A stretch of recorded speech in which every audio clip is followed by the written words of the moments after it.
মক্কার পবিত্র ভূমি থেকে বিস্তীর্ণ উপত্যকা পর্যন্ত রাজত্ব করতেন মহান নবী হযরত সুলাইমান আলাইহিস সালাম। আল্লাহর বিশেষ দানে তার হুকুমে বাতাস চলত, আর জিন, মানুষ ও পশু পাখি সবাই ছিল তার অনুগত।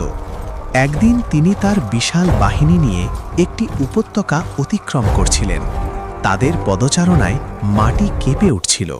হঠাৎ একটি ছোট্ট পিঁপড়া চিৎকার করে বলল, হে পিঁপড়ার দল, দ্রুত গর্তে ঢোকে পড়ো, না হলে আমরা পিষে যাব। অলৌকিকভাবে সেই কথা শুনে সুলাইমান আলাইহিস সালাম মুচকি হাসলেন। তিনি সঙ্গে সঙ্গে পুরো বাহিনীকে থামিয়ে দিলেন।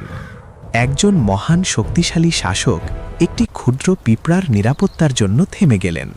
তখন তিনি বুঝলেন এটাই আল্লাহর শিক্ষা। তিনি দোয়া করলেন, হে আমার রব, আপনি আমাকে যে নেয়ামত দিয়েছেন তার কৃতজ্ঞতা আদায় করার তৌফিক দিন, আর আমাকে এমন কাজ করার শক্তি দিন যা আপনাকে সন্তুষ্ট করে।